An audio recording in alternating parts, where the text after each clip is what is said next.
저는 마케팅 직무로 재직 중인 조현준이라고 합니다. 비전공자이고요. 그 대학교에서는 국어 국문학을 전공했고, 그래서 이번 시험 그 응시 자격 요건을 갖추려고 이제 학점은행제로 경영학 학사를 취득을 해서 시험에 응시하게 됐습니다.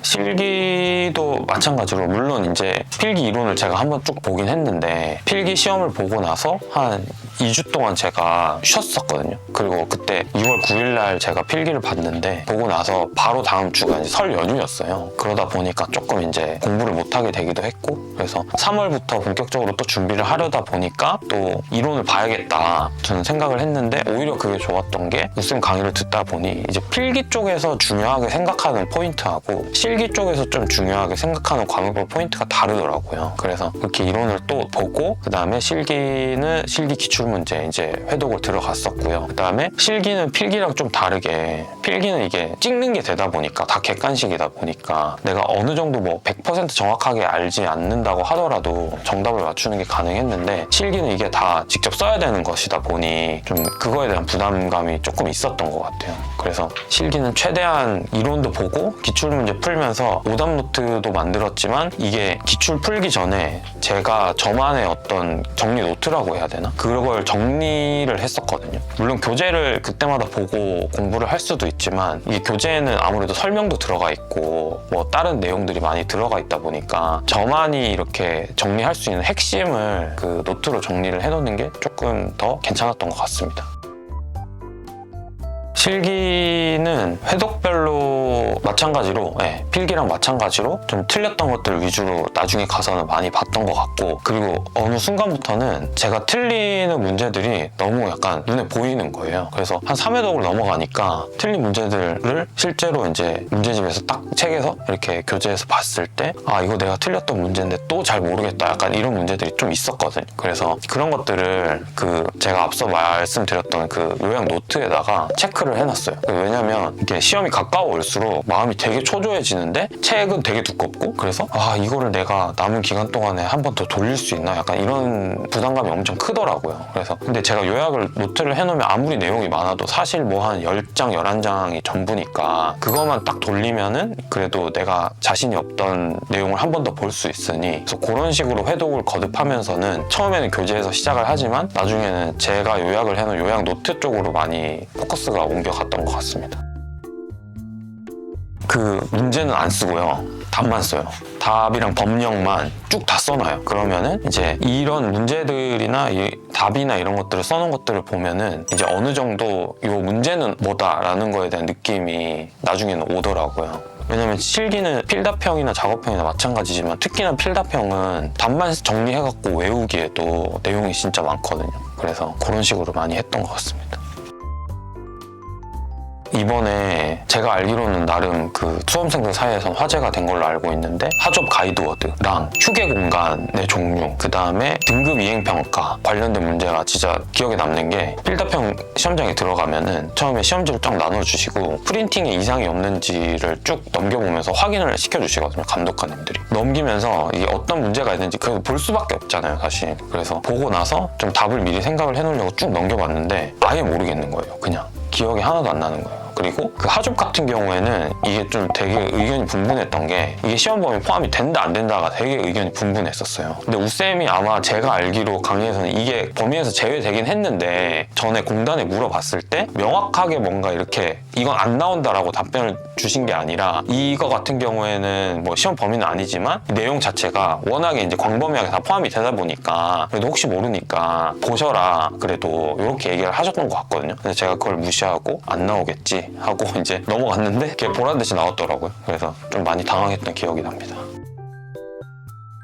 실기는 사실 모든 걸 다 100%를 써야 사실 맞는 문제이기 때문에, 법령이나 뭐 이론적인 내용이나 이런 것도 토시 하나 틀리지 말자라는 생각으로 처음에 준비를 했던 것 같아요. 근데 이렇게 준비를 하다 보니까 진짜 너무 힘들더라고요. 왜냐면 말이 법령이지 진짜 용어 자체도 평소에 저희가 쓰는 그런 단어들도 아니고 그런 것들을 모두 다 외우려고 하다 보니까 진짜 힘들었거든요. 그래서 그런 것들이 사실 실기 준비하면서는 진짜 힘든 부분이었던 것 같아요. 그러니까 이 내용을 내가 모르는 건 아닌데 이거를 내가 다 쓰려고 하니까 뭔가 이게 법령 내용이랑도 조금 틀린 것 같고, 그리고 토시 하나 틀리면은 내가 이거 문제 아예 점수 못 따는 거 아닌가? 약간 이런 걱정을 많이 했는데 이제 우쌤이 그런 얘기 해주시더라고요. 그러니까 모든 법령을 정말 토시 하나 안 틀리고 하면 좋지만 사실 그러기 어렵다. 그러니까 대략적인 느낌이나 뭐 뉘앙스다 이런 것들, 그리고 주요 키워드 이런 것들 위주로 먼저 공부를 하고 그 다음에 좀 완벽하게 숙지를 하는 그런 순서로 공부를 하면 좋겠다라고 말씀 주셨는데, 이게 제가 실기 공부할 때 엄청 큰 위안이 됐다라고 해야 되나? 그런 걸 많이 받았던 것 같아요. 그래서 그 다음부터는 좀 핵심적인 키워드 위주로 많이 공부를 했던 것 같습니다.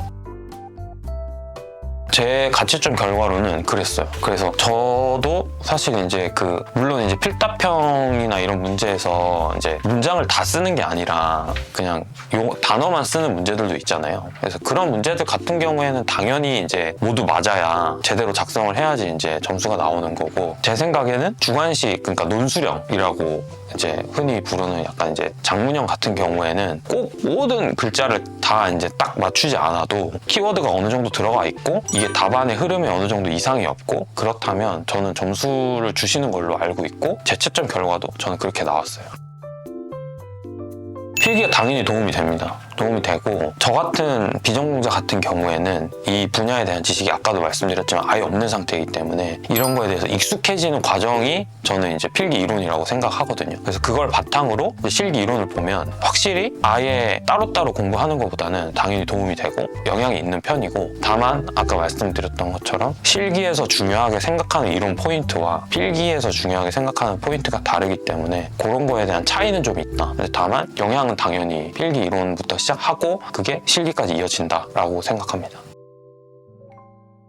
우쌤의 암기 팁은 근데 저는 사실 솔직하게 말씀드리면 하나도 버릴 게 없다라고 생각은 하고요. 그 중에서도 전리 배고프 와서 롤케이크 사고는 요거는 무조건 꼭 외워가시길 추천을 드립니다. 왜냐면 이게 안전 인증과 관련된 어떤 기계들에 대한 명칭을 모아가지고 암기 팁으로 만드신 건데 이게 생각보다 문제 커버를 많이 해줘요. 왜냐면 이게 뭐 안전 인증이나 뭐 이런 것들에 대한 문제가 생각보다 다양하게 나올 수 있기 때문에 그거는 꼭 외우시길 추천을 드리고, 그리고 그게 있어요. 방폭구조도 이제 뭐 꼭 암기 팁이라고는 할 건 없지만 요거는 방폭구조는 무조건 외워가셔야 되고, 그 다음에 물질 구분, 인화성 고체, 뭐 인화성 액체, 약간 이런 것들에 대해서 우쌤이 쭉 이렇게 그 물질에 대한 앞글자만 따가지고 이렇게 해주시는 게 있거든요. 그래서 그것도 꼭 시험 전에 암기를 하셔서 시험장에 가시길 추천드립니다. 이게 아무래도 익숙하지 않은 글자들을 하루 종일 들여다보고 있으려니까 좀 시간이 지나면 지날수록 집중력이 많이 흐트러지긴 하더라고요. 이렇게 얘기하면은 영상 보시는 분들이 좀 뭐라고 하실 수도 있는데, 저는 그럴 때 그냥 제가 읽고 싶은 책을 같이 하나 챙겨가가지고 진짜 안 된다 싶으면 그냥 나와가지고 그냥 그 책을 읽었거든요. 근데 너무 길게는 읽으면 안 되고 뭐 진짜 최대 읽으면 한 30분 정도 읽으면은 확실히 좀 환기가 되긴 하더라고요. 그러면서 주의를 환기를 시키고 다시 딱 들어가면은 확실히 문제를 보는 눈이나 아니면은 느낌이나 이런 것들이 많이 달라졌던 것 같고, 진짜 책을 읽을 수 없을 정도로 뭔가 주의력이 많이 흐트러져 있다 그러면은 그냥 공부하는 장소를 한 10분에서 15분 정도 걸어 다니는 것도 저는 추천을 드리긴 해요. 확실히 환기가 많이 되고, 그렇게 하는 거랑 그 다음에 집중이 안 되는데 억지로라도 좀 불안해서 붙들고 있는 거랑은 차이가 좀 많이 있는 것 같다라고 생각이 듭니다. 똑같은 걸 말씀드리게 되는데, 어쨌든 제가 뭐 교재를 많이 보진 않았지만 이렇게 이론 강의를 좀 체계적으로 잘 해주시는 경우를 못 봤어요. 그러니까 특히나 이 산업안전 기사 쪽에서는. 그래서 그게 많이 도움이 됐던 것 같고 너무 좋았던 것 같고, 그리고 암기 팁은 정말 뭐 업계에서는 따라올 자가 없다라는 생각이 듭니다. 그래서 확실히 이게 시험이 물론 모든 내용을 다 이해하고 준비해서 시험을 보면 좋겠지만 대부분 그렇지 못하고 어느 정도 암기의 힘을 빌려서 시험을 봐야 되는 상황이 많은데, 그런 상황이라면 확실히 암기 팁을 딱딱딱 짚어주시는 거랑 안 짚어주시는 거는 차이가 크더라고요. 그래서 저는 뭐 뒤에서도 말씀드리겠지만 앞으로도 제가 이런 유사 안전관리 분야 자격증을 준비하는 데 있어서는 쭉 계속 힘을 빌리게 되지 않을까 싶습니다. 그 카페나 이런 데서 댓글도 많이 달아주시더라고요. 그래서 그런 것도 되게 좋았던 것 같아요. 수험자 입장에서는. 그러니까 내가 혼자 책으로 공부해가지고 내가 합격해서 그냥 끝 이게 아니라 합격해가지고 내가 이렇게 선생님 도움을 받아서 합격을 했습니다 라고 했을 때 그냥 한마디더라도 그냥 대부분 뭐 그렇게 많은 얘기를 하는 게 아니더라도 합격에 도움을 드려서 기쁘다, 되게 다행이다 약간 이렇게 해주시는 게 엄청 큰 힘이 되더라고요. 이제 안전관리 분야에서 자격증을 좀 더 따보려고 하는데 제가 주변에 계시는 분이 이제 건설 쪽을 하고 계시거든요. 그래서 다음에는 이제 건설안전기사를 따보려고 생각을 처음에 했는데 또 알아보니까 산업안전기사 최종 자격증을 따면은 건설안전기사 필기 일부 면제가 되기도 하더라고요. 그래서 그걸 힘을 빌리기도 하고 그렇게 해가지고 좀 다음에는 건설안전기사를 따볼 생각이고 더 나아가서는 이제 건축기사나 토목기사 쪽도 좀 도전을 해보려고 하고 있습니다.